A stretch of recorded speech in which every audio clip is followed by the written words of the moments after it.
A ja spotkałam ze szkoły. Ja spotkałam tam I'll try to do my best to come here and help you to collect everything at the end, okay? Yeah. You guys can move those chairs over. Sorry.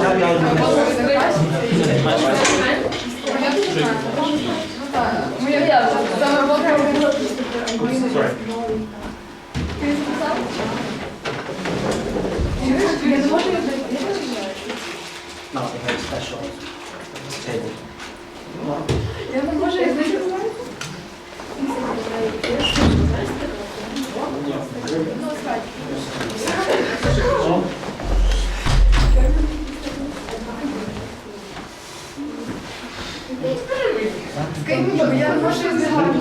Я зрозуміла.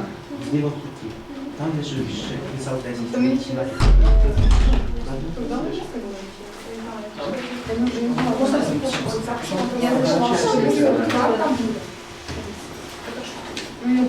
Zaraz, we'll take pictures. Yes. Thank you. Yes, sir. Again. Okay, how about a picture again? A new picture? Say smile. Say cheese. Cheese. Say again cheese. Cheese. Thank you. Trust me, make some pictures, alright? See you around, see everyone. Have fun. Ina? Okay, I'll be back in a minute.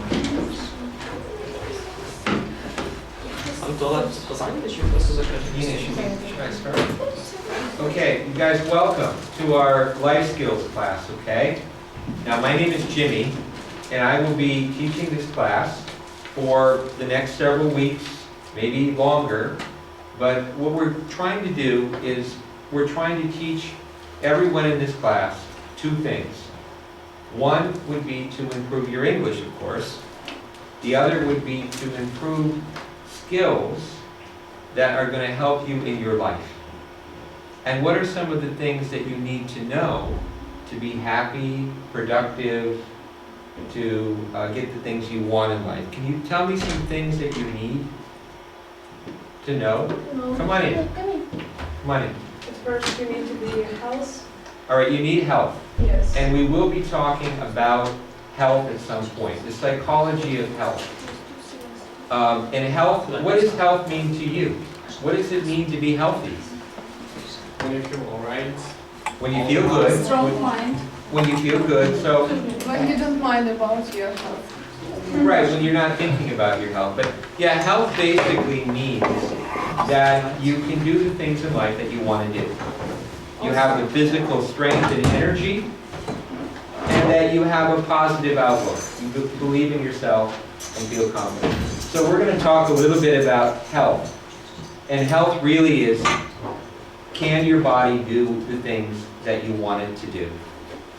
Okay, because our body is a little bit like a machine, and we have to treat it well to get the results that we want. So yeah, taking care of yourself is a skill. Taking care of your mind is a skill, okay, that we learn.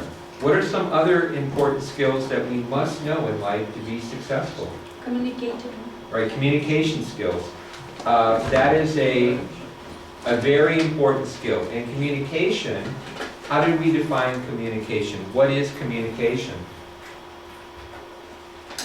How to not afraid of people. All right, how not to be afraid of people?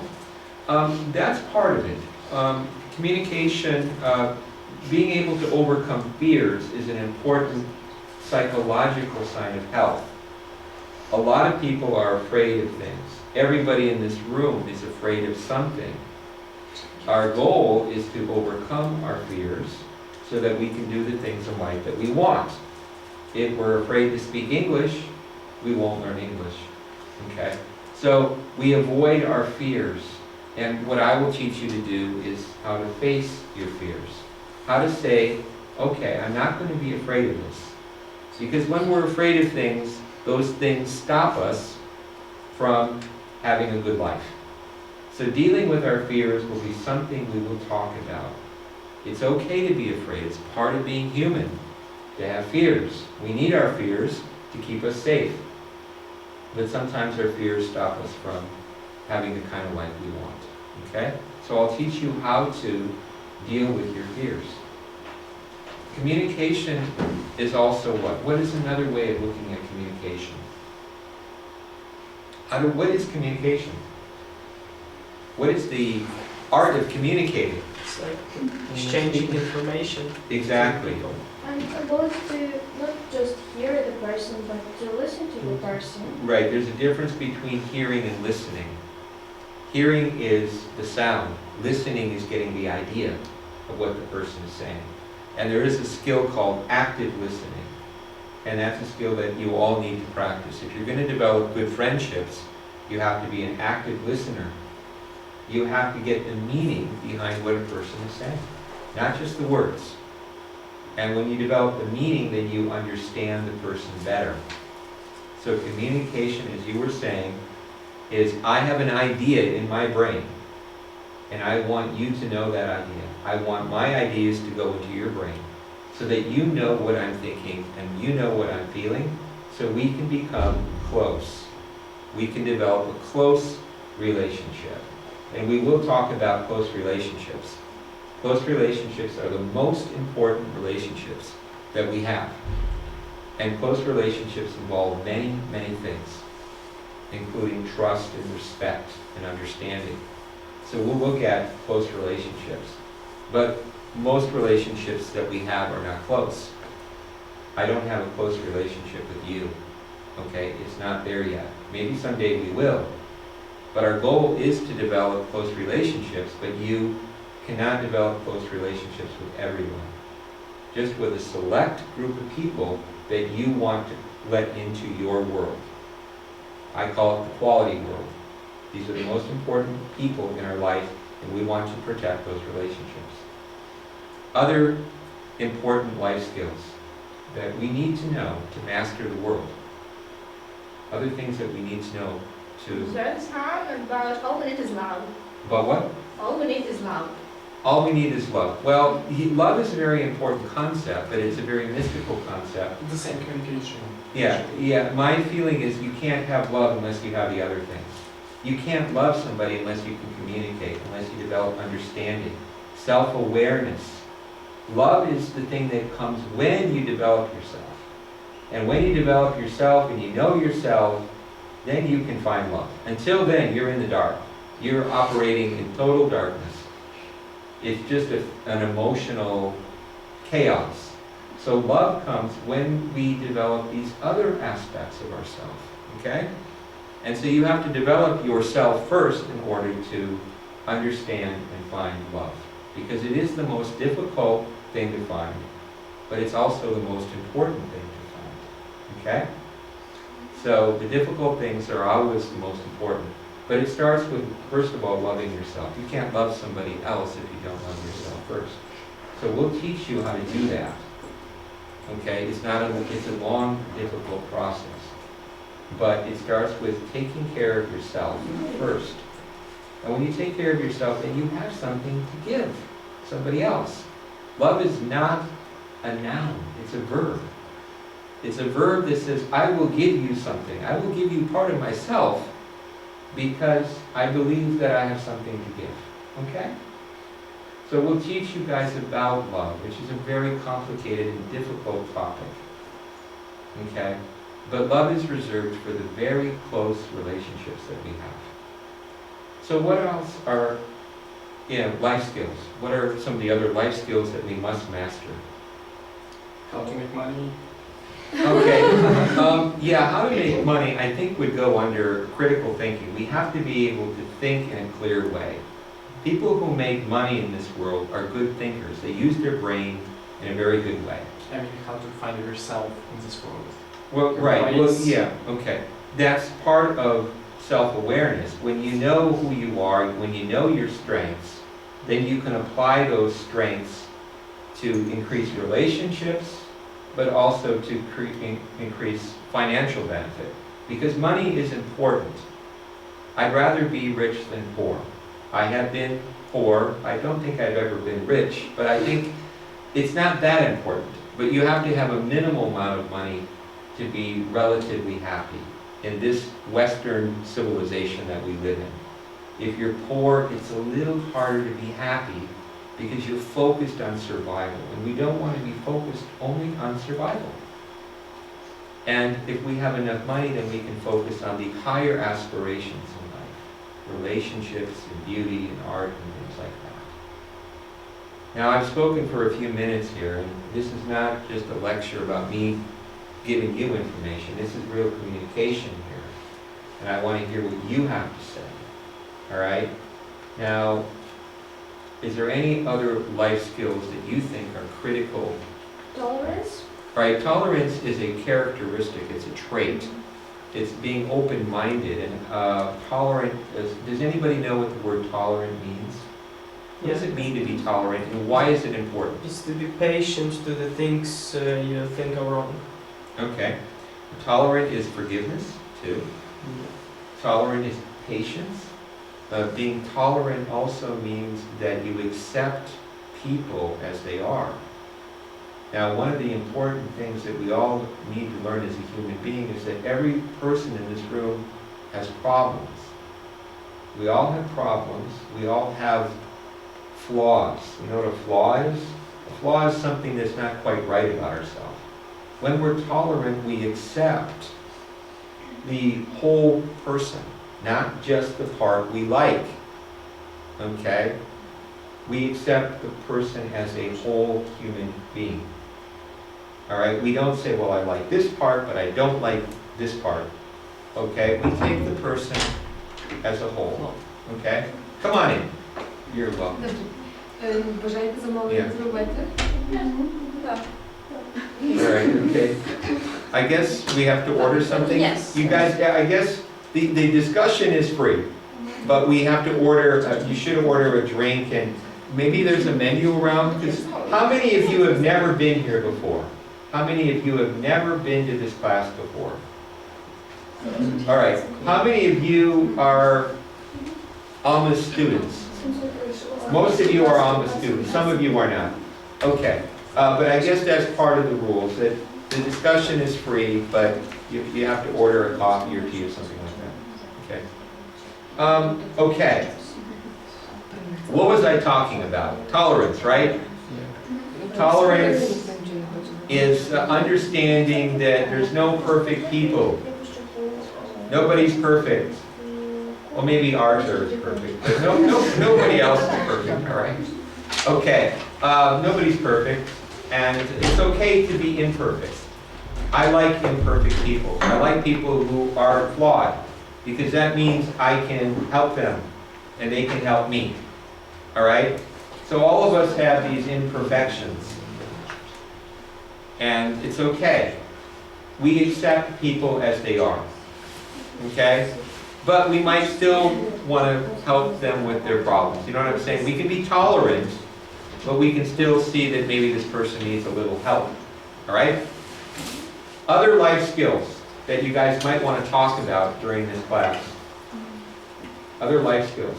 Well, to be inspiring, to encourage people in some activities. All right. That is, we would want to be inspiring in the sense that if people see us as a real human being, if they see us as genuine and honest, they will be inspired by us.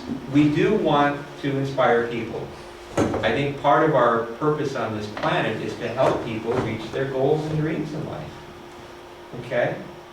And when you help a person reach their goals and dreams, they will probably help you too. But you cannot expect it. We should do some things unconditionally. What do I mean by unconditionally? We're not asking for subsidies from Yeah. other people. We're not going to ask for help. If I help you, it's because I want to see you grow and develop.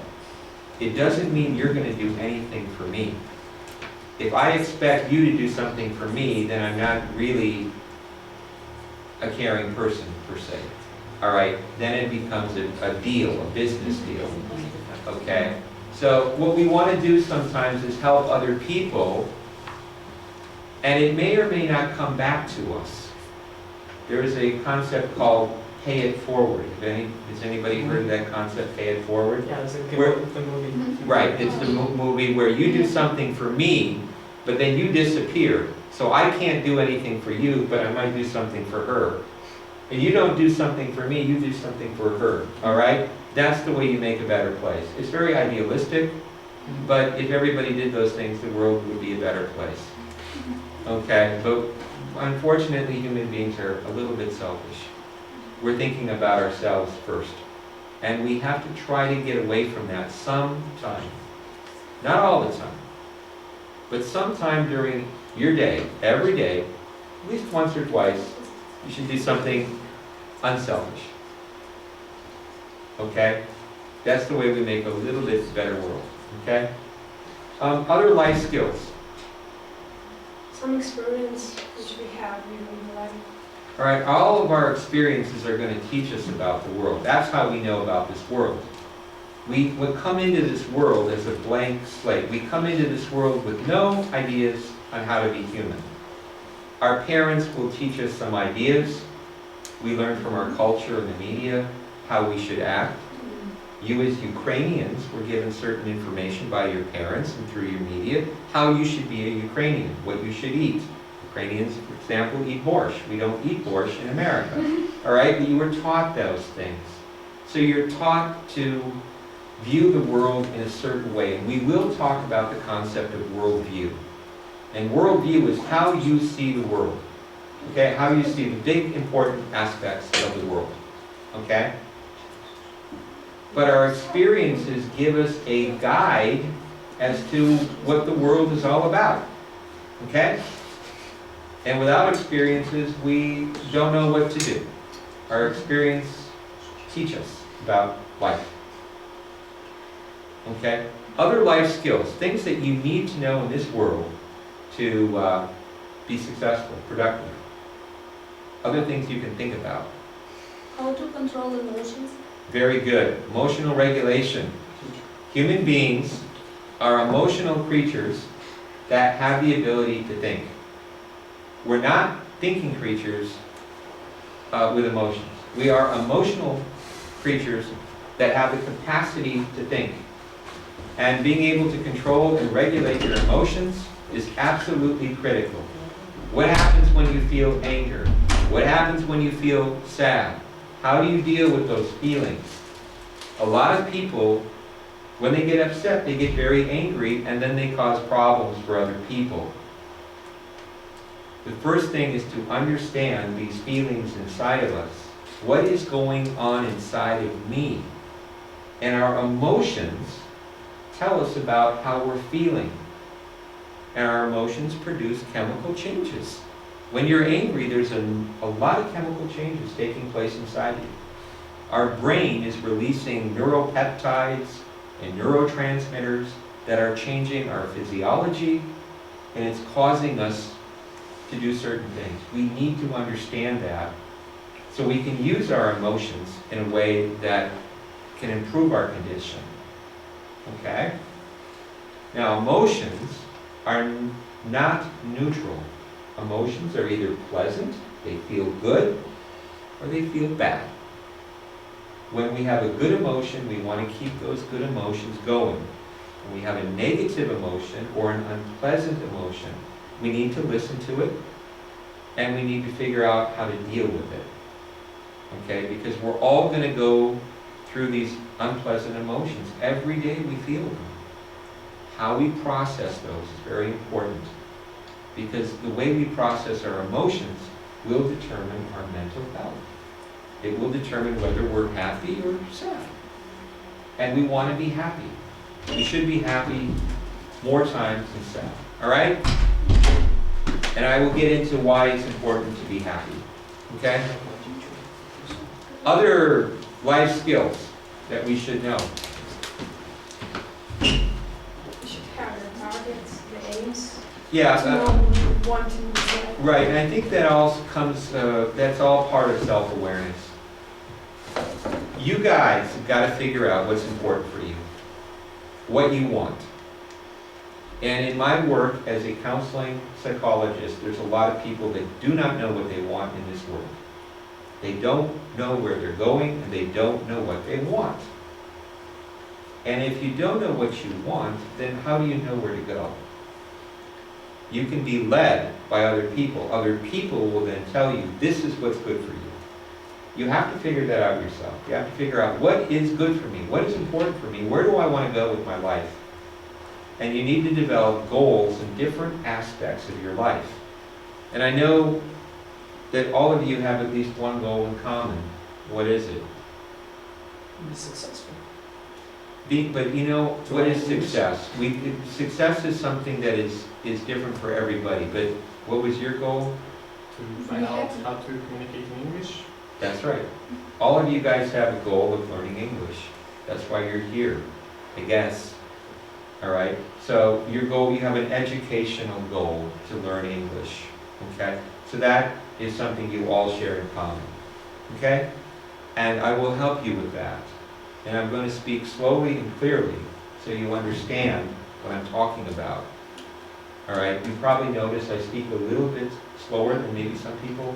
And that's because for 18 years, I interviewed children. My job was to talk to children about their problems. Okay? So I had to speak very slowly to these children because they were 4, 5, 6, 8 years old. And I had to speak in a way that they understood me. I was asking them very, very difficult questions about why they have problems. And it wasn't so easy. Okay? So, but I learned to speak slowly and clearly because of my years of working with children. So that actually is a good thing for you guys, because I think I'm a little easier to understand than maybe other people who are native speakers. I know you have some very good native speakers here at AmES that speak very clearly, but some native speakers don't. And some native speakers I can't even understand. Okay? So, but the reason I'm talking the way I'm talking is because of my years working with children. I was working with the police and the courts. My job was to look at problems in the family, and sometimes I had to take children away from their parents. And I had to work with the parents, and I had to work with the kids. And it was a difficult job, to say the least. Okay? But in that process, I learned a lot of things about life. And I went to a lot of trainings, and I did a lot of things that I can share with you that are related to psychology. Okay? What else must we know in this life to be more productive and happy? Can you think of other skills that you want me to teach you or help you better understand? How to be persistent. Persistent, okay. There is a concept called resiliency. And resiliency is simply that when you fall down, you're able to get back up. And a lot of people, unfortunately, they lack self-confidence, and so when bad things happen to them, they fall down, but they can't get back up. One of the things you're going to have to do is be persistent, because you will be rejected. And one of the things we're going to talk about today is job interviewing. And I can tell you this about job interviewing. You will go through a lot of interviews where you don't get the job, okay? And you will walk away from some job interview saying, why did they not hire me? And that should not stop you from going to the next interview, all right? I mean, some people have to go to many, many, many interviews before they get a job. And why is that? Why do people have to sometimes go to many job interviews before they get a job? Why? Because there's a lot of people out there looking for work. Okay? There might be one job for 100 applicants. You know what an applicant is? Yes. Are they all going to get the job? No. 99% are not. Okay? So you might have to go to a lot of interviews. And that's what I mean, you mean by persistent. Not to give up. To keep going. When you fall down, you get up, you dust yourself off, and you keep going. And people that do that are successful. People who fall down and don't get up, they don't get what they want in life. Okay? And how to teach that is going to be problematic, by the way, because it's a personality feature. And by a personality feature, I mean sometimes people are just born with that ability. Okay? Some of you are just born more persistent than others. Some of you are born more happy than others. And we can teach these skills, but some of you simply have them inside you already. It's part of who you are. Okay? But it's an important quality to have is persistence. Because we're going to probably fail more than we are going to succeed. Okay? That's the unfortunate aspect. But just because you don't make it doesn't mean, on that occasion, doesn't mean you're a failure. You just have to keep going. Other things that you want me to talk about. Don't be shy. It's like, you guys can order anything. I'm the waiter, and you guys have a menu. You can order whatever you want. I'll try to cook it up for you. To be confident in your surroundings. All right, just to be, in general, self-confidence is very important. And self-confidence comes from being successful. Okay, when you are successful, you gain self-confidence. It's hard to be self-confident if you fail every time you do something. Eventually, you're going to say, wait a second, something's wrong with me. So self-confidence is a belief in yourself. It's a belief that you have a right to things in life you want, that you have a right to be happy. And all of us in this room have a right to have the life we want. Okay, we only have one life. Let's make the best of it. Okay, let's feel good about who we are. Let's never put ourselves below anybody else. Okay, we all have a right to happiness. We all are lovable. We all have a right to be loved. Okay? And so just try to feel good about yourself. Okay? Maybe people haven't always said the best things about you, and maybe sometimes you lose a relationship, or maybe sometimes things go wrong, but that doesn't mean there's something wrong with you. You guys are all whole people. You deserve a good life, and you should feel good about that. As soon as you start feeling doubt that maybe I don't deserve happiness is when you're going to start having problems. Amir, by the way, is from America too. Would you like to introduce yourself? I'm Amir, nice to meet you. Okay, he's a man of few words, obviously. Okay. We just met, by the way, a few hours ago. Yeah. He was actually in my hostel. Okay, so, but he is a mature individual and has a lot of ideas too. So, our goal in this class is to teach you guys how to get your needs met. To try to get the things in life you want. And I know all of you want to learn English, so that's priority number one. Priority number two is just to be better people, happier people, so that you feel good about who you are, and then you can also begin the process of helping other people reach their goals. Okay? All right? And again, what these skills that we'll be talking about are things that really you're going to learn over the course of your life. You know, these are things that you start learning. You probably already learned some of them, but over time you'll learn more and more skills that will help you understand the world. And that's really what we want. We want to understand this world that we live in. We were put on this planet. Nobody asked us why. Nobody invited us here. Okay? We are alive, we know that, and we're going to try to take advantage of it, try to do the things in life that we want. But life is problematic. There's a lot of situations out there in this world that are going to work against us. And your goal is to be as ready as possible to face the real world. Because most of you are probably in school, you're probably living with your parents, and your parents are protecting you from the real world. But eventually you're going to have to jump into the real world out there, and there's going to be things out there that are not pleasant. Okay, I don't mean to scare you, but I just want to prepare you. The better you're prepared to deal with that nonsense out there, the more successful you're going to be. And there's a lot of nonsense out there. Trust me, we've been through it. I've been through it. I know what's out there.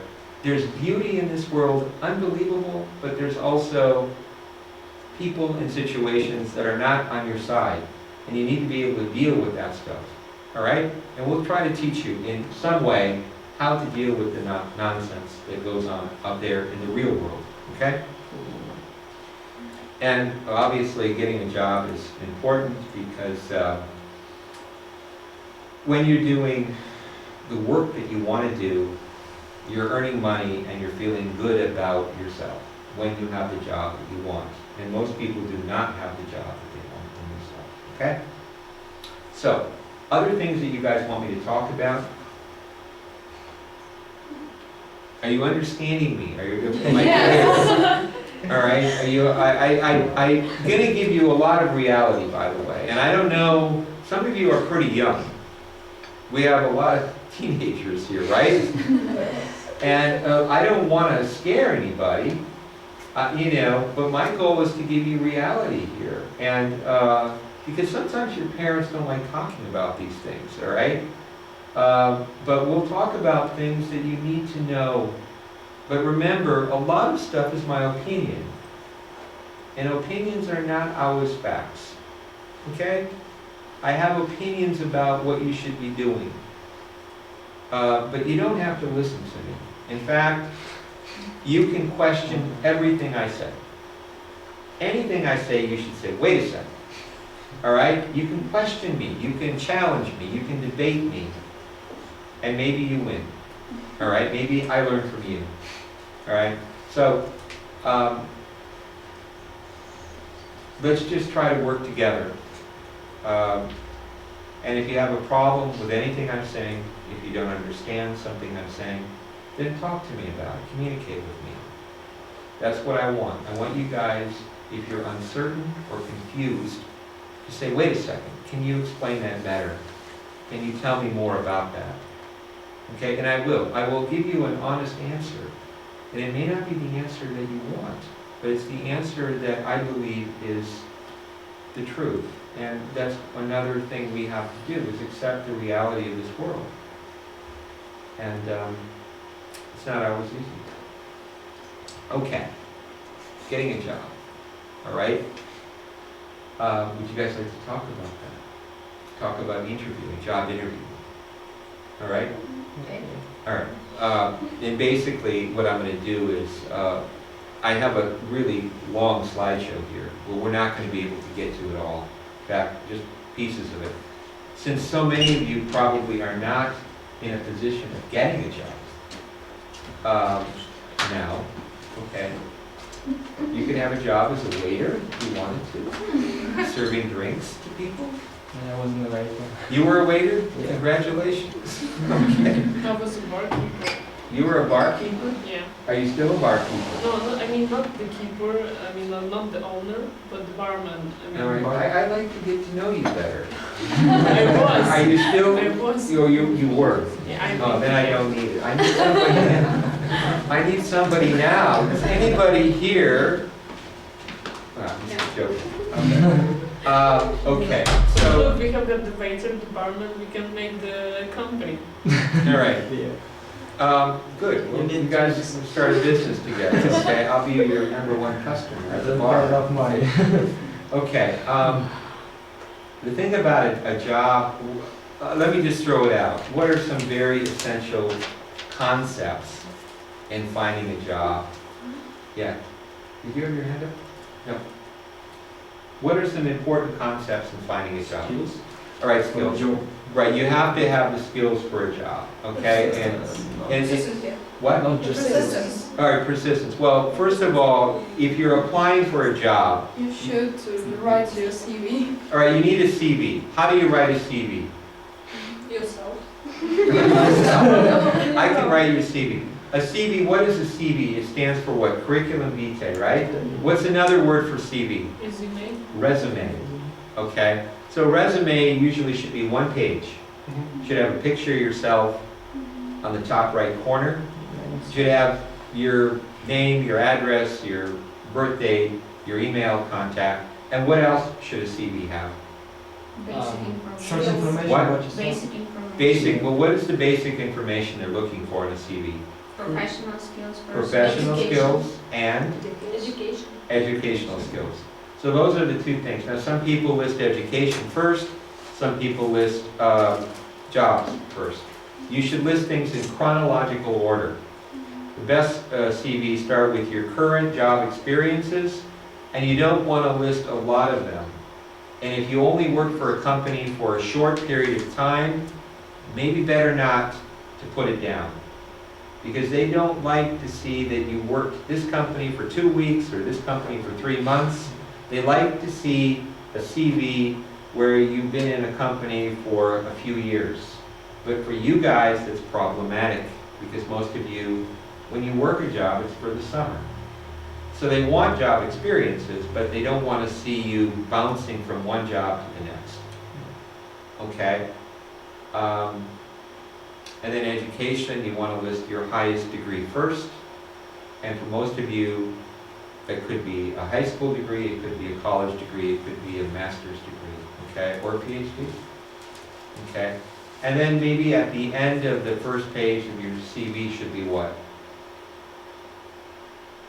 You could put some hobbies in your CV as well. Yeah, you want to put hobbies down.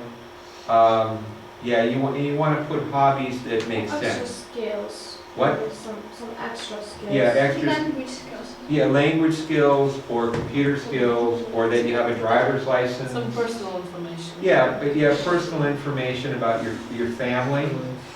Okay. My advice is to make your CV 1 page. All right, 1 page, and oh, sorry. I should. Can I answer this call? Yeah. All right. And we can have. Oh. Gerald, I'm right in the middle of a class, Gerald. Can you call me back in about 2 hours? All right. Yeah, call me after 8 o'clock, okay? Yeah. Bye-bye.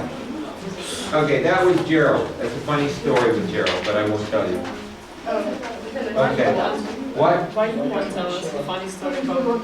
I will, you guys, because, well, I could tell you, but, okay.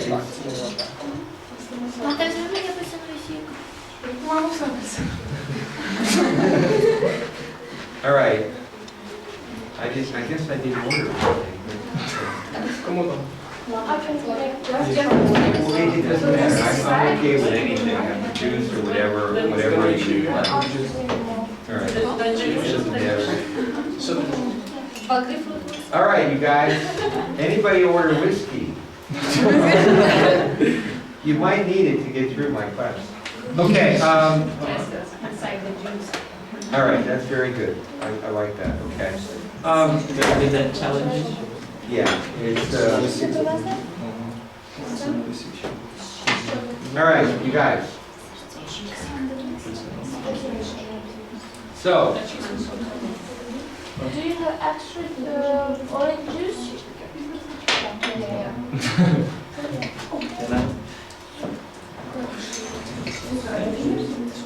it's good for you. All right, people.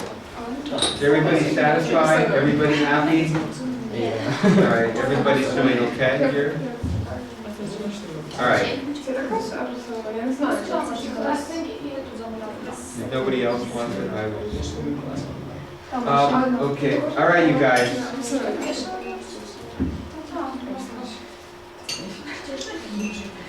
All right. You guys, I'm just going to throw the question out to the group. What are some other important concepts in job interviewing? Just your own ideas. Remember, you want the job, you believe that you can do the job, you've read the job description, and it's really important that if you are applying for a job, that you know that you can do the job. All right?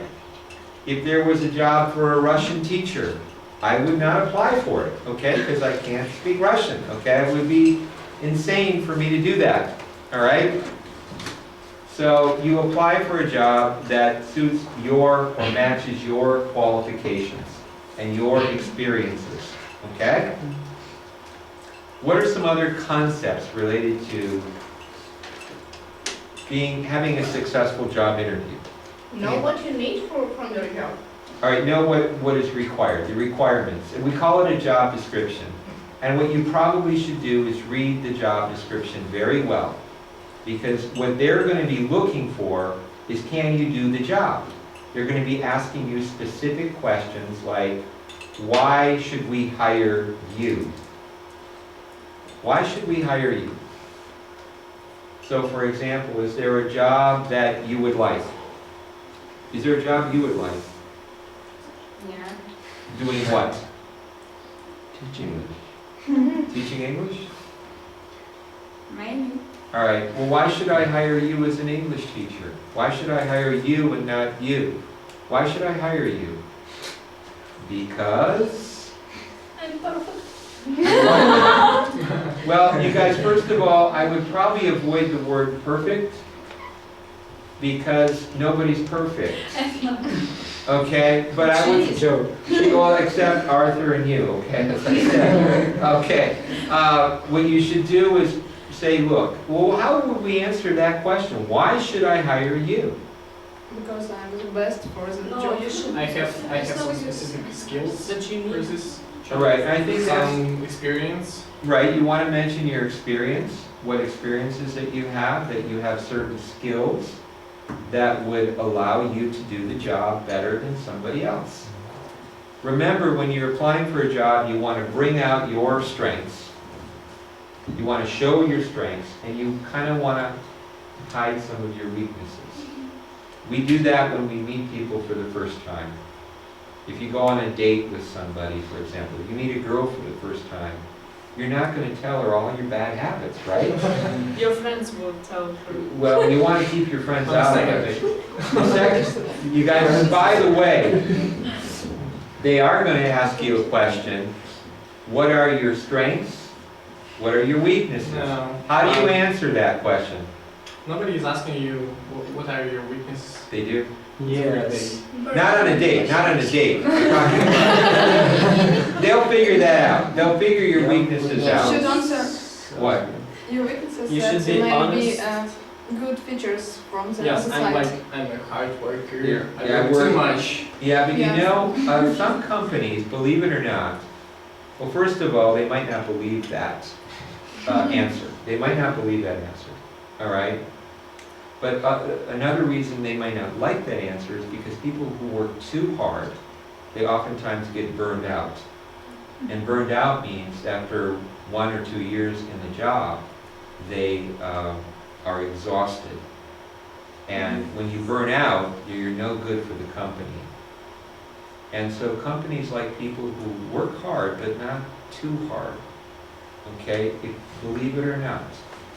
Because people who work too hard end up having problems with their family, or they lose their health.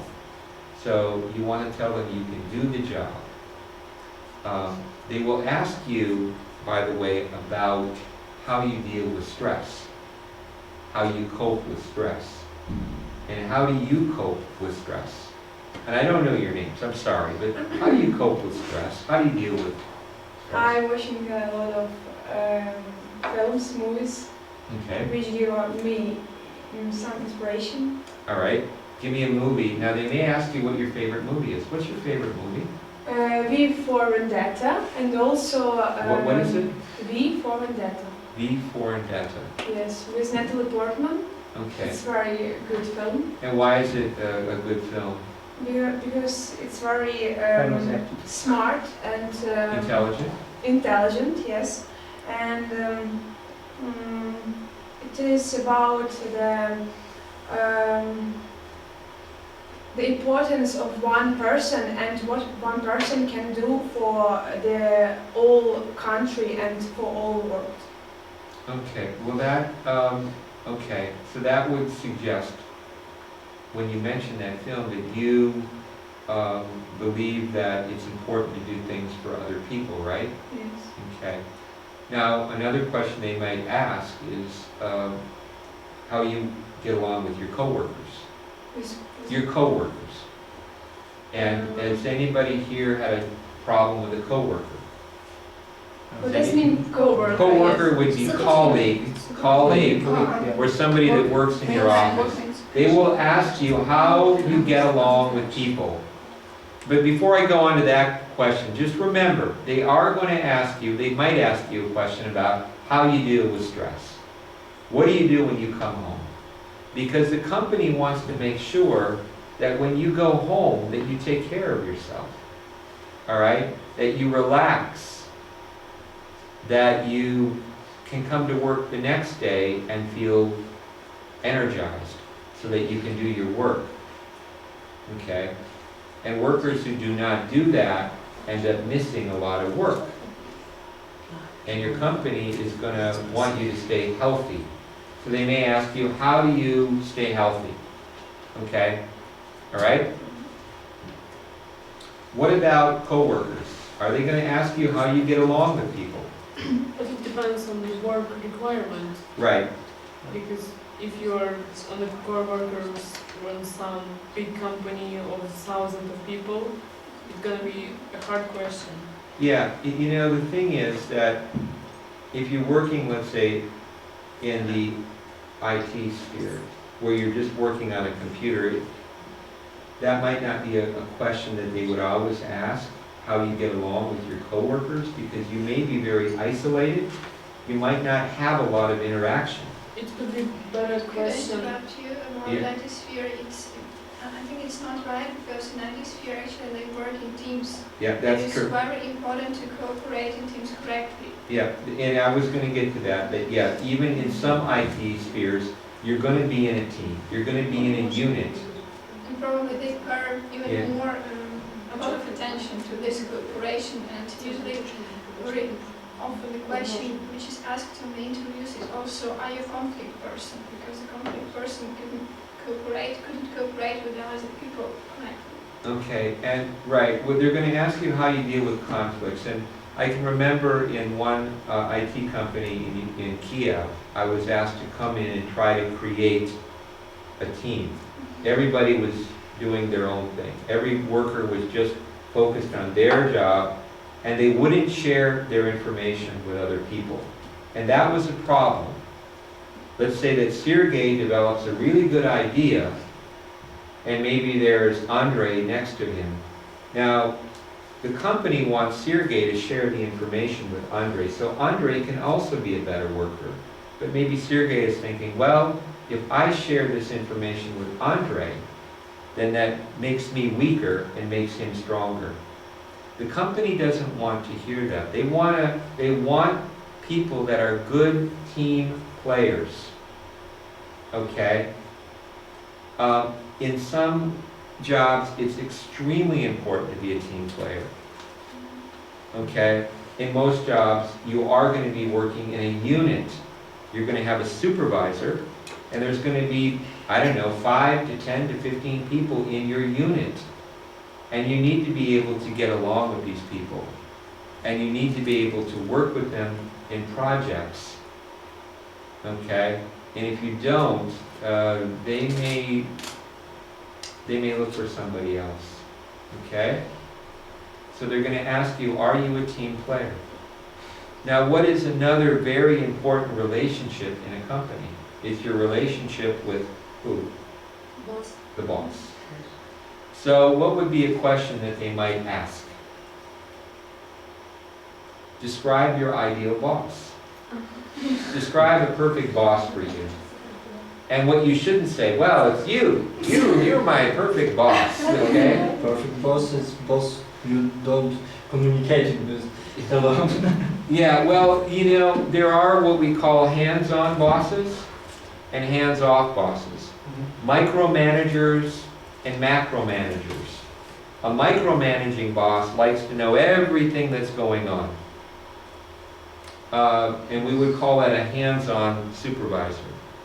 There are other bosses that are hands-off. They just tell you, get the job done. I don't care how you do it, just get the job done.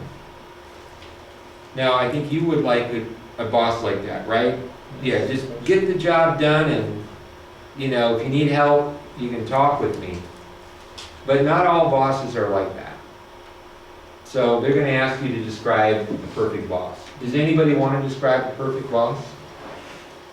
You have a good boss? I do. Remember, this is being filmed. Is this being filmed? Yes. All right, then you're on film. So, okay. Describe your perfect boss. What does he look like? I think that the important thing for boss is Yeah. not to put lots of emotions into problems, because sometimes you taking something too close to your heart, and that makes problem bigger actually. So not my ideal boss is not the machine who is without emotions, but to be a little bit more, not so, you know, it's not weakness, but not to take everything too close to the heart. So Okay. that's my idea. And I think what you're describing is what we call leadership. Mm-hmm. A boss who's a good leader is able to stay calm under pressure. They're able to think more clearly.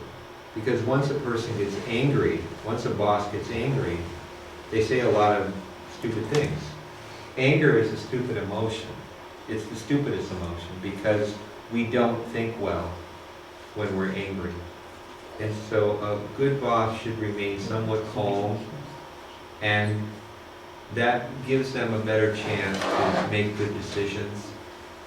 It's not only about anger, it's also about if somebody of the team made, for example, wrong step, so that's not your personal minus or your personal drawback, but the minus of the team. So not to take somebody's failure as his or her own, like that. Okay, you guys all understand that? Yeah. You know, where the boss isn't blaming you for a particular failure or criticizing you.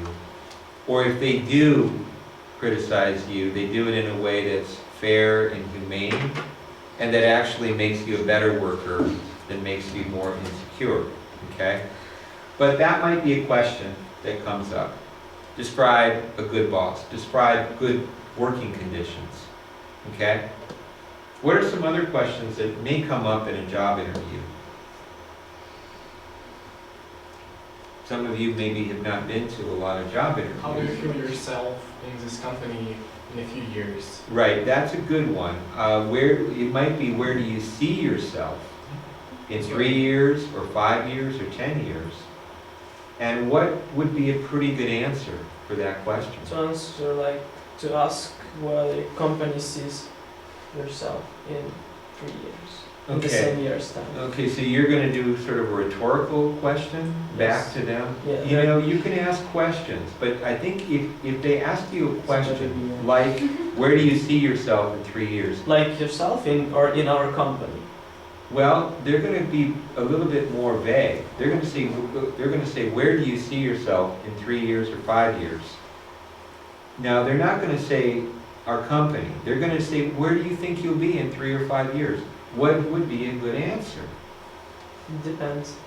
Well, what do you think they want to hear? And this is one of the things that you need to know in job interviewing is it's probably a pretty good idea to give them the answer that they want. All right? Because All right. it's his job. Right. Now, that means, are you going to be totally honest with them? But what would be your answer? I own a company, and I'm asking you, where do you see yourself in 5 years? I don't know, maybe I just need to answer some information for my employee, maybe what he needs from me, from this answer. It depends on the situation, or it depends on the person who asks me. But think about me. I'm the boss. I'm asking you that question. I want you to answer it in a specific way. You have to figure out what I want to hear from you. And what do I want to hear from you? I am going to spend a lot of money training you. I'm going to spend a lot of money training you. Do I want to see you take all the information that I gave you and take it to another company? Do I want to see that, or do I want to say, I'm giving you this information so you will stay in my company and help make my company better. So what would be a good answer? Like, I would like to grow in your company. Grow, that's a good word. I'd like to grow in your company. With you, as a Okay, company, right, to go to the highest top. all right. But you don't want to take my job, okay? Don't say, I want to take your job, okay? That's the way you want to do it. Maybe you Yeah. just need to answer.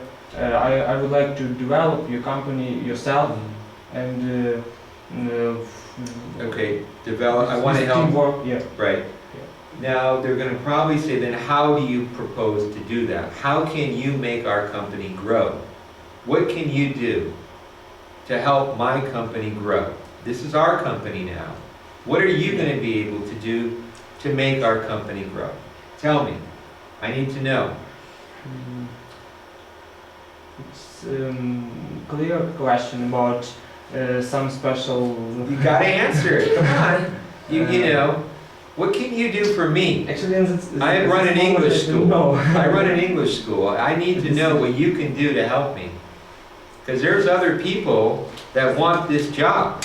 I'm talking to you now. Why should I hire you? What can you do for me now? What's his position? Uh, What's your company? let's say you're going to be an English teacher, just recruiting and maybe helping our company grow in some ways. Can you give me, Students. what? Find new students. All right, thank you. Find new business, okay? Or, keep the students that we have, okay?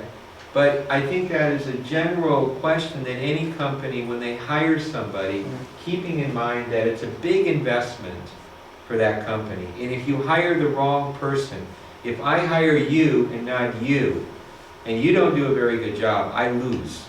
If I hire him, I win. All right? But I'm not saying that. I don't know that. I don't know who to hire.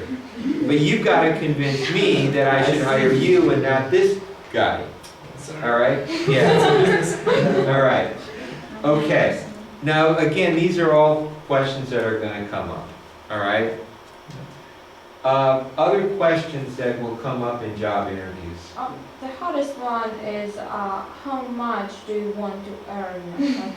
What is what salary would you like to have? All right. That's the hardest one in the interviews, I think. Right, and does anybody know how to answer the question? Because they will ask you that question. Ask you about write down some amount of money what you want to earn in this company. Yeah, they might actually have you write it down on a piece of paper, yeah. Where you just give them a piece of paper with a certain amount written down on it, okay?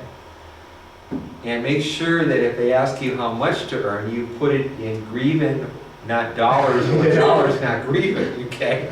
If you put it in dollars, they may say, hey, they may think it's hryvnia, all right? So, what I'm saying, I made that mistake once, okay?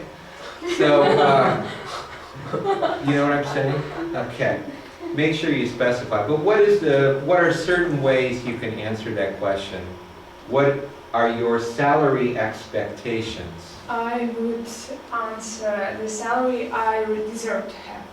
Oh. Yeah. But Bad idea. that's a little bit vague. That's a little bit vague. And by the way, when you get to that question, you should yourself have an idea of what the lowest salary you're going to take. Whenever you go into a job, you should know what I would write down the ranges. They Right. give you the lowest, like. Yeah, right. definitely. And believe me, like, I'm just going through that process right now, believe it or not. I came to Lvov 1 week ago, and I've gone to different language schools.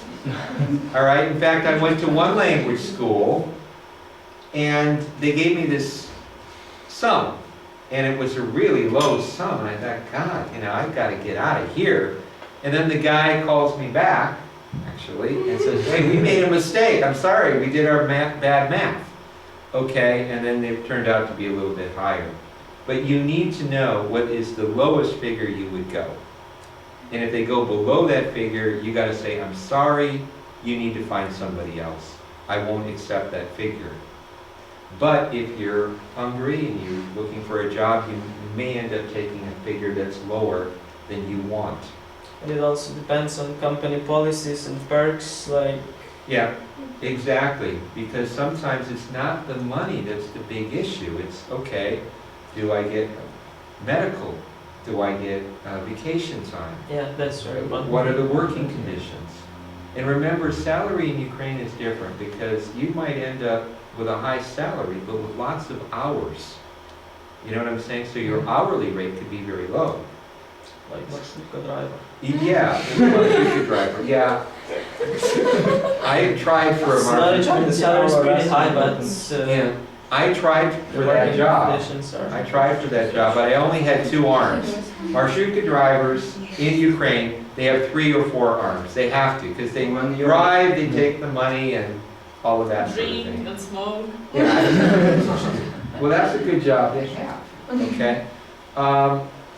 Another thing you could do, and another trick that I used once, is I want 1 hryvnia more than your highest paid English teacher. I want 1 hryvnia more than your highest paid English teacher. Okay? You could say that I want to earn a little bit more than the job I just left. That my salary in my previous job was this.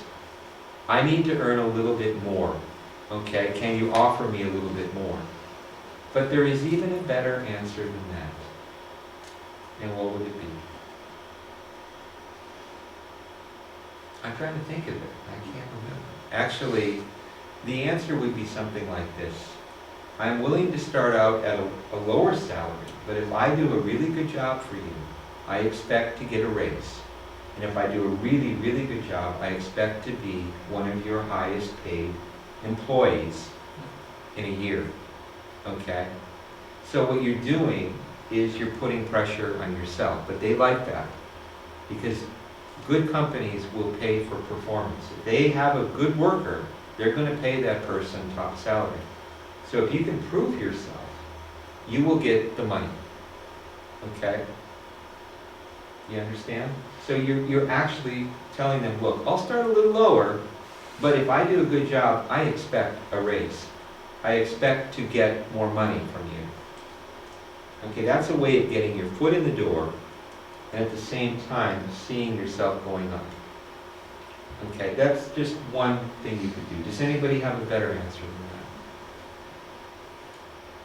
that? Okay. And money is important, and again, you want to be able to sell yourself, but don't sell yourself short. Okay? And if they offer you a lower sum, you can negotiate with them right away. You can say, no, I need a little bit more than that. Okay? And who knows? Who knows what they'll do? Okay? Other questions, by the way, that might come up in a job interview, other tricky or difficult questions that you can think of.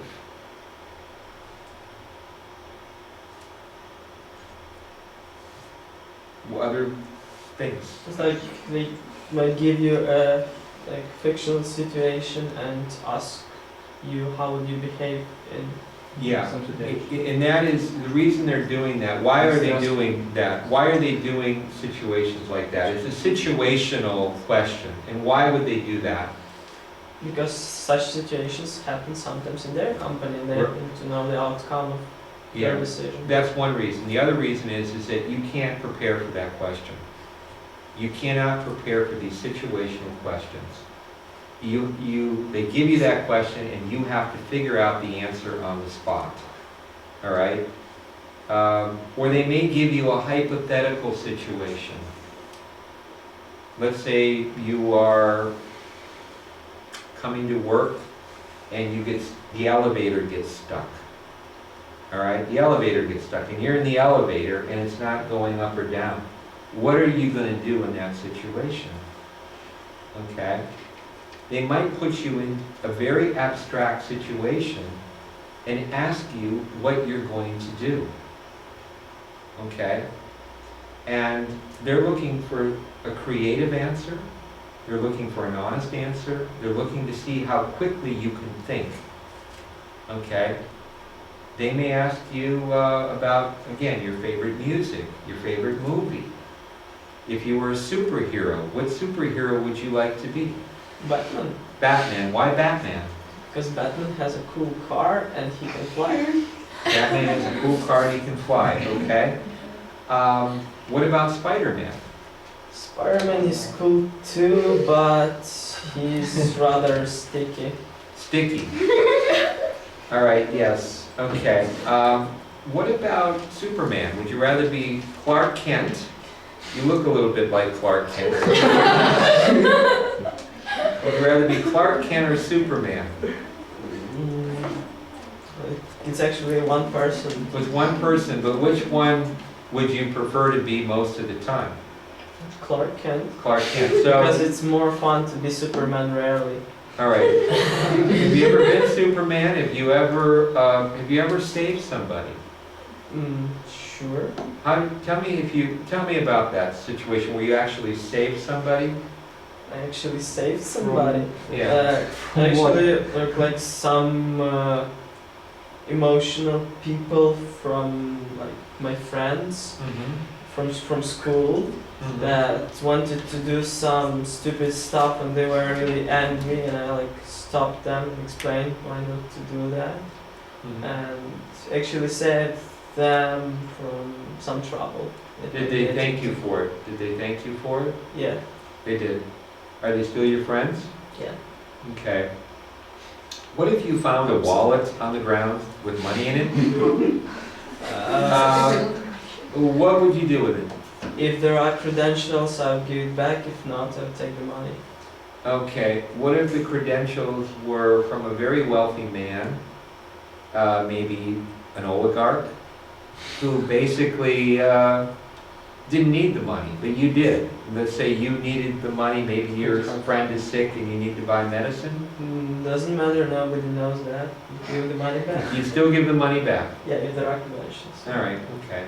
Now, they may test your honesty, okay? Is that, by the way, the real answer? I mean, okay. They may ask you these questions just to see how honest you are. One question they might ask is if there were, let's say you have a coworker, maybe you're working in a bank, and your coworker is a friend of yours, but you see your coworker taking a little bit of money from the bank. What would you do in that situation? It depends on the coworker. Let's say he's a good friend of yours, maybe your best friend. What are you going to do if you see him taking 100 hryvnia from the till? He sticks it in his pocket. What are you going to do? Talk to him. All right. What if he says to you that, well... That he'll share it with me? All right. Sharing it? Yes. But seriously, what would you... First of all, what answer are they looking for?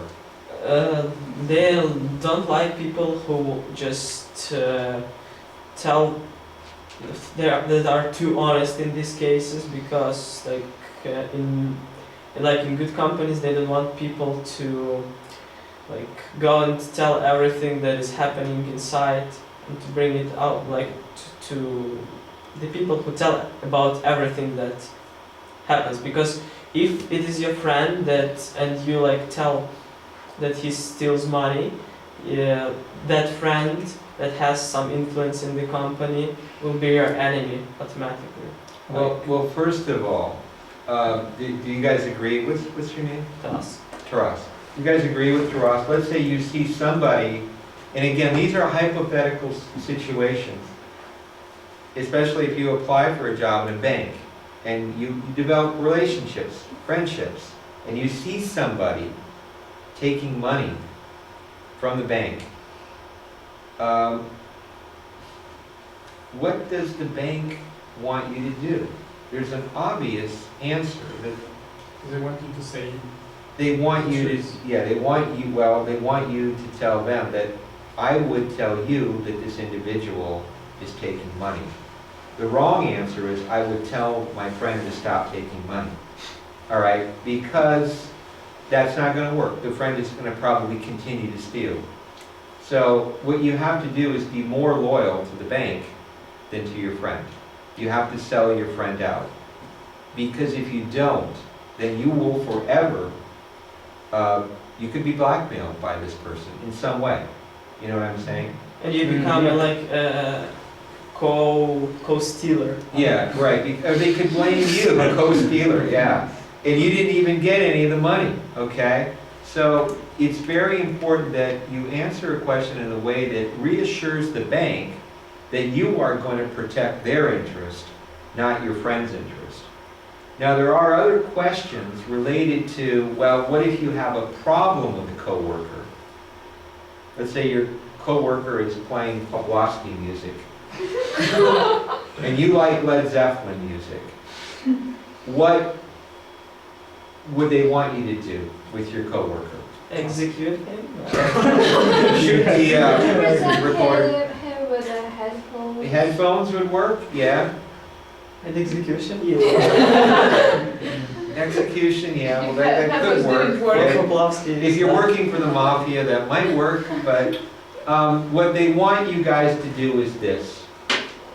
When you have a little problem with a coworker, to work it out with them. Work it out with the coworker. They don't want you to go in and say, hey, my friend, playing Pawlowski music. They want you to work it out. Bosses do not want to get involved in these little problems, but they would want to get involved in bigger problems. So you work it out with this coworker. Don't get the boss involved. They're too busy doing other things. Okay? All right.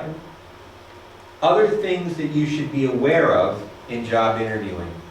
What are some other basic things you need to be aware of when you are going for a job interview?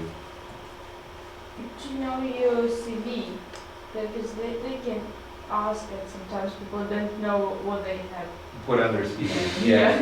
And that's not a bad idea, because sometimes what we do with CVs is we tailor the CV to the job. And so we might not remember exactly what we put down on the CV, but they will ask you about your CV.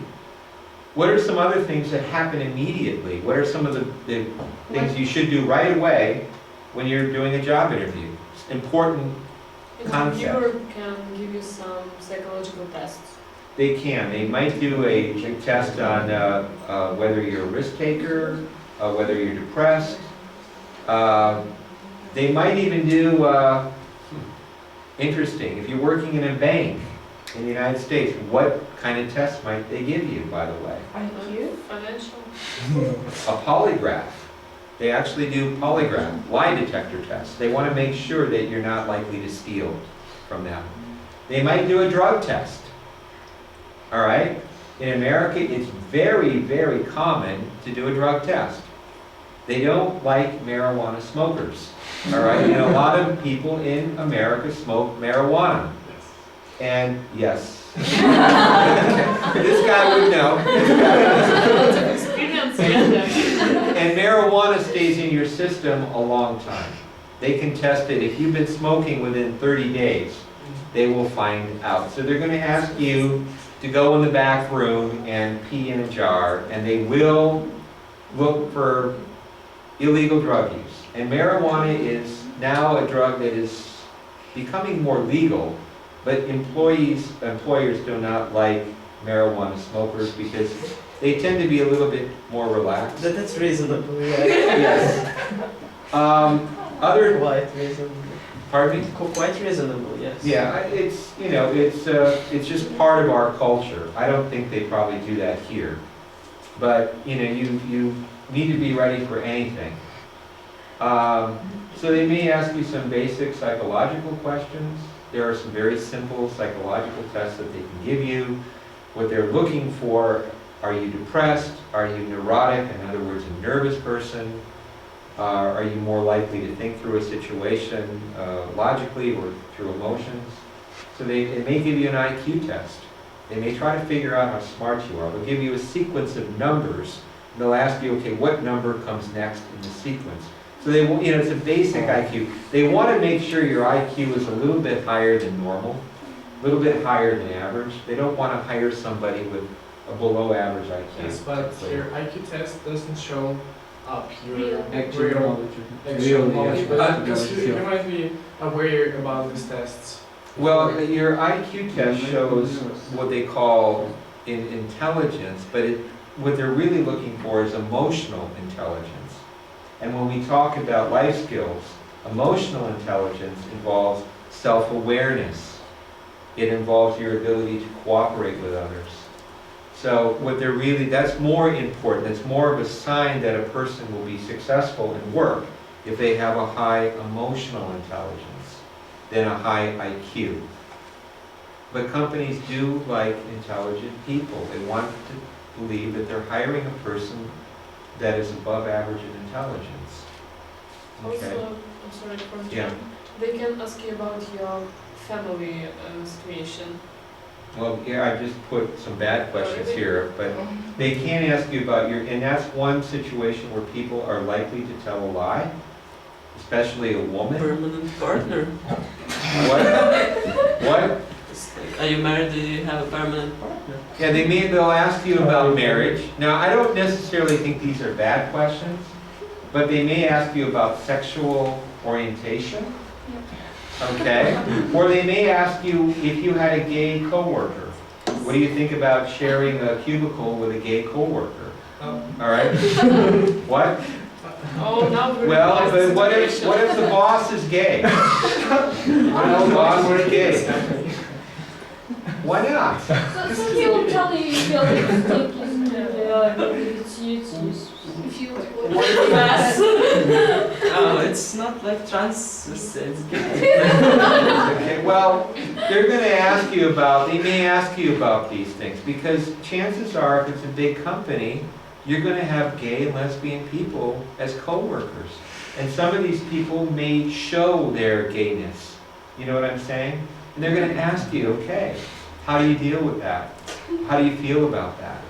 They may ask about politics and religion. Okay? And they may ask, why is this question difficult for a woman? They may say, are you planning to have children? Why is that a tough question?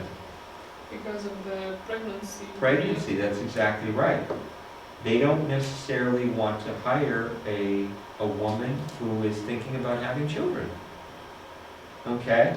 Because that woman, they might hire her, and in 3 months or 6 months or 9 months, she might be gone. Yes, but according to the law, they should But take according to the law, It's low, but percentage in of most people cases, who are pregnant, about 5%. Have to be, Yeah. okay. Well, and again, in America, we call it affirmative action, where you have to hire a certain number of minority people, and gay people, and women, and people with disabilities. But I can tell you that most companies prefer not to do that if they are not forced to do it, okay? But it depends on the size of the company. If it's a small company, then they're not required to hire a certain percentage of women who might be having children.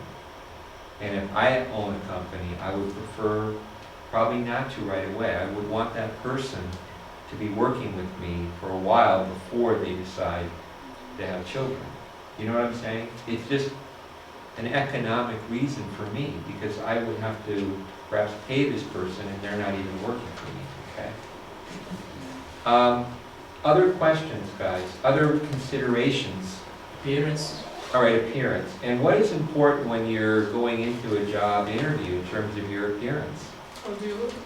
Yeah, how do you look? But what are the things you want to avoid? Maybe someone has All right, tattoos. Any visible tattoos? They did a study with CEOs, and they said that if we saw a visible tattoo on this person, we were 50% likely not to hire that person. So don't have a visible tattoo. Cover them up. And in fact, putting a tattoo anywhere on your face or a part of the body that someone could see is probably not a good idea. It shows impulsivity. It shows that you're not thinking about your future. So visible tattoos, piercing, you know, take the piercing off. Okay, you don't want to have your tongue pierced, all right? Or your nose pierced or your eyes pierced. You're applying the piercing. Unless you're applying to be a tattoo specialist or a piercing specialist. But normally you want to take those kinds of things off. A cross, When I do therapy with people, some people come in with a cross, big cross. They're trying to say something to me. Don't do that. All right? Jewelry, you've got to be careful with jewelry. Okay? Especially men. Rings, some women take off their wedding ring, but you can still see the mark left, and they can say, hey, you know, were you married? Okay? So you don't want to lie. Well, do you want to lie? How important is telling the truth in a job interview? Is it okay to lie? No. Do people lie? Yes. People lie all the time in job interviews. In some aspects, it's Yeah. okay. Give me an example where a lie would be okay. I'm the perfect worker. No, not like overestimating your abilities, but just not telling all the truth about your maybe some previous unpleasant experience. Save some secrets. Yeah, well, you're mentioning a concept that, you know, if you don't tell the full truth, is that a lie? Yeah. That you believe that's what we call misleading somebody. Yes, it's like, but Correct. it's okay, quite okay. Yeah, well, they may ask you, do you have computer skills? And you may say, yeah, of course I do, but, you know, you don't, and they may put you on a computer and Yeah, you that's can't do it. Obvious. Yeah, lies. so you don't want to inflate your skills because they may have you do those things, and if you can't do them, that would actually also be grounds for termination. If you lie during a job interview and they catch you, they can fire you. All right? If you tell the truth and you're just a bad worker, it's harder to be fired. What else would be important? Makeup. All right, makeup. And again, I usually don't wear a lot of makeup during my interviews. I usually, not a lot of heavy lipstick. Gross. But girls, yeah, you want, I think, a moderate amount, but you don't want to overdo it. And you don't want to dress too high for the position. More, a little bit above the position, but if you're applying for a job as a cook at Posada Hada, you don't want to come in with a suit coat and a tie. I mean, probably not a good idea. You're overdressed. What about perfumes? Not too much. Not too much, all right, because somebody might get a headache from the perfume. What about answering questions? What's a good way, what's a good policy on answering questions? Simple, straight sentence. Good, simple and straight. Why do we keep our answers short? Because? Not to confuse someone. That's one reason, but if we keep short answers, what happens? What do we get? People understand us. They understand us, we get more questions. Remember, a lot of times during these job interviews, especially in big companies, you're scheduled to do your job interview from 2 to 2:30. If they give you a question and it takes you 10 minutes to answer the question, well, that gives them less questions to ask you. So keep your answers short, succinct, efficient, because the way you answer a question may be the way you work. Okay? Other things. Should you be on time for your job interview? Yes. You should be on time. Why? If you're late for your job interview, what is the association? You'll be late for your You'll be late for your job. Okay? And they want people on time. Other questions, other concepts related to job interviewing. What about coming not on time? If you have the interview at, say, 10 o'clock, not to come at 10 exactly, but for example at 9:55, you know, what, you need to take your coat and not to be in a hurry and just... Yeah, well, my feeling is this. If you know, like in Kiev, when I would go to job interviews, sometimes you get an address, but you're not exactly sure where it is. If the interview was on Monday, on Sunday I might go to exactly where this place was. Because you never know. In Kiev, you might have a hard time getting across the Potomac Bridge. There might be a traffic jam. So it's better to show up earlier. Yes. Now, you don't want to show up 3 hours earlier and sleeping on the And what should sofa. we do if it happens that we come late? If you come late, you better have a good excuse. Or you better call them up. You better call them up. You should tell them the truth. The truth is that, you know, I was drinking last night, I overslept, I'm sorry. But you better have a good excuse. And the only excuse that I can think of would be traffic jam. All right? But you know, you need a good excuse if you're coming late. And let them know by phone. Let them know by phone. Now you could say I got lost. Or there was somebody that had a heart attack on the sidewalk and I was doing CPR and I had to save the guy's life. And this is a picture of me. Yeah, you'll have to find a friend. You'll have to find a friend and, you know, you'll have to go through that. Other concepts, guys. I haven't heard anything from... What's your experience in job interviews? Okay, I guess limited. She studies, okay. Now she has experience in this area. Okay, I was kind of making a joke. What about humor? Should you make jokes during a job interview? No. Yes. You better not. Yes? You say jokes? Because it's when you're free, you can joke, and it can be something simple and something. It depends on No dirty jokes. No jokes. Dirty jokes. That's how I got all my jokes. I just crack a few dirty jokes and I get the joke.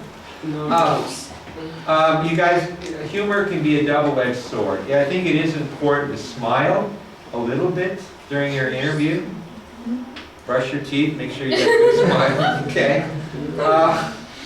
But humor can work against you. And remember, when you do these interviews, it's usually a team.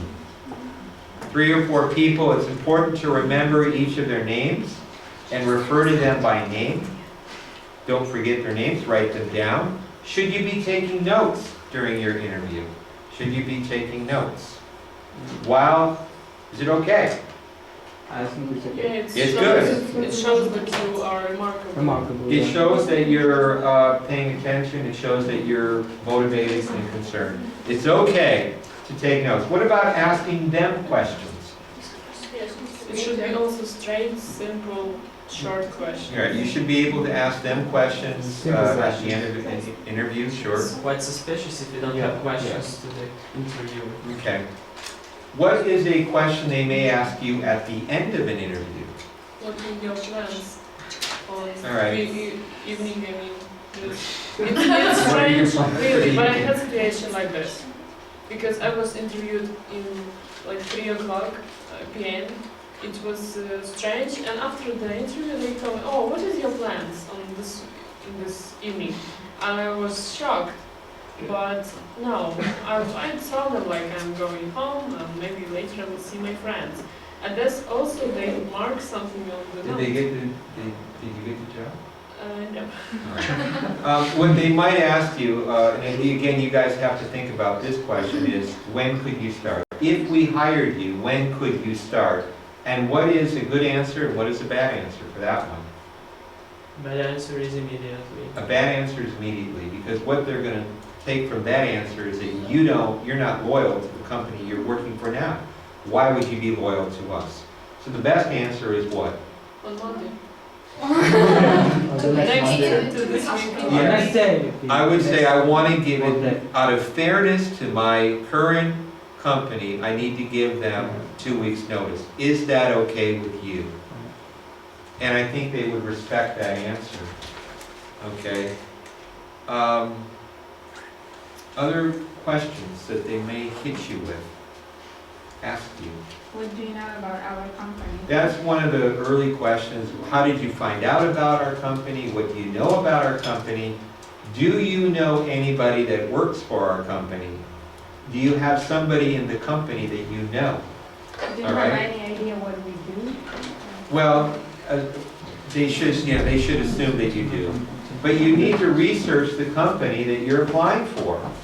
And one of the things that you can do is, if you research them, Their website. go to their website, you can kind of find out about their salary. So the more you know about the company the better you're going to be ready to answer their questions. And they're going to ask you, how can you help us develop our company? What changes in this field do you see in the near future? Okay?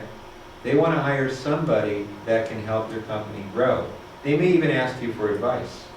How can we improve sales? Do you have any advice for us? Okay? Other things that we should be aware of when we're doing these interviews. Not to laugh. Well, if a boss makes a joke, you should probably laugh. You know, even if it's a fake laugh, smile, okay? If they ask you a very difficult question, what should you do? Wait a second, I have to think about it. Yeah, you could say, you know, that's an interesting question. I never thought about that one. And you have time to formulate your answer. You don't have to answer right away. You can say, all right, let me think about this. But you don't want to think for 10 minutes, okay? A few seconds, formulate the idea in your head. And remember, one of the reasons I'm assuming you're here is because a lot of the interviews that you're going to have are going to be in English, or at least part of them. And you need to be able to answer some questions in English. They're going to ask you about your level of English, and that's the worst lie you can come up with. If you say, yeah, I speak English really well, and then the interview then becomes in English, you better be able to back it up. Okay? You know what I'm saying? So be honest with them as much as you can. Other last minute tips on interviewing that anybody has to share?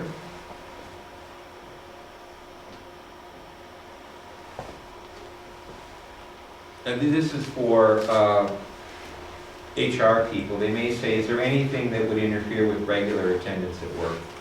That simply means, do you have an illness? Do you have a disabled child?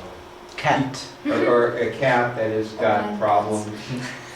Do you live very far from the center of Lvov that might interfere with you getting to work on time? Okay. They're going to want to know about your health. They're going to, one question that I think is a particularly good question, and that would be something like this. Can I ask you that question? If I were to talk with your current boss, what would they tell me about you? You better call them by this cell phone number, so you can find out. All right, well, I cannot tell you the truth. well, but what do you think they would tell me? If I called your boss up, what would they tell me about you? What kind of person would they tell me you are? If I feel that I did a good job in my previous work, I better say that they would say something that I'm a good worker. Okay, because I'm going to call your boss, by the way. Now, the thing about that is that, at least in the United States, if I call your boss really can't say bad things about you. All right? But I would ask the question in this way. I'd say, let's say you're the boss. I'd say, if you had a chance to hire Taras again, would you hire him or not? Okay? And if the boss says, well, I don't think I'd hire that guy again, that tells me all I need to know. That tells me that your boss is not happy with you, because he wouldn't hire you again if he had a second chance. All right? So, yeah. I guess we're probably running out of time here. Did you guys learn anything today? A little bit. Okay. What is our topic for next week?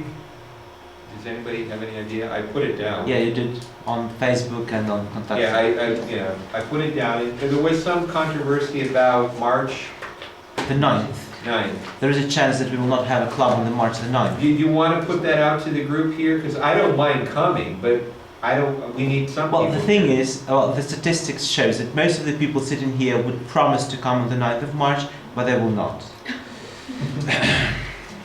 Are But the I'm statistics absolutely, right? we can check it, but just Okay. trust me. You know, they will all say that we definitely will come on the 9th of March, and they will not. Is that true, guys? I mean, like I said, You know, I don't have anything to do on March 9th, so I can be here, but I need make sure that some people are here to be worth it, I guess. What we can do for sure Yeah. is we can make a list of registered people for the 9th of March. All right. So as soon as they register, so we will come and have it. All right, you guys understand that? I'll put that on my contact page. I think we should set a limit of what, 7, 8 people or something, Art? Or what do you think? Something like that. We'll just make up our mind in the nearest week. Because I'm open, I don't have anything to do, and so I can be here. And you guys, I'm impressed with your English. I'm impressed with, you know, you guys are young people, but I would probably hire all you guys. Most of you guys I would hire if I had a chance. Maybe. But, yeah, I'd give you all a raise. But yeah, this is kind of, I'm just getting to know you guys. Maybe I talk a little bit too much, but we'll try to make this interactive as possible. And again, the goal, English and learning some skills that will help you in life so that you can deal with the world as it is. Okay? And some of this stuff you may not use now, but as you get older, you're certainly going to need to know this stuff. I can tell you from personal experience. Okay? So we'll leave it at that.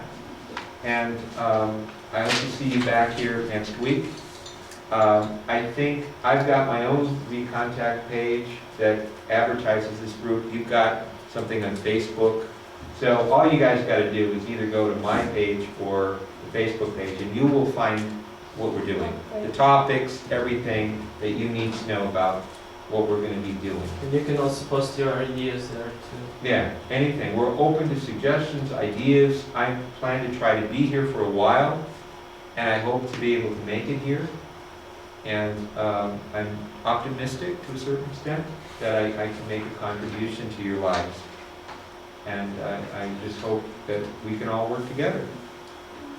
Thank you very much, James. Yeah, thank you very much. Great audience. Thank you. Yes. Oh, you guys need to sign this, by the way. Can you sign it? Oh, you did. All right. Hey, can you sit back for a second to make some pictures?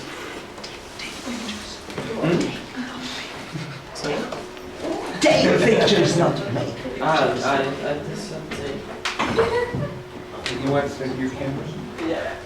Okay, I'm sorry. Look at it. All right.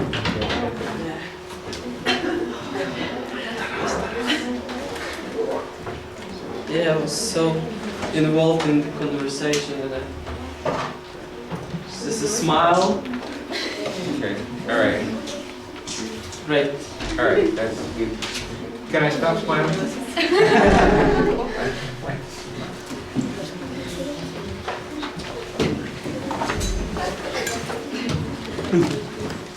I'm sorry.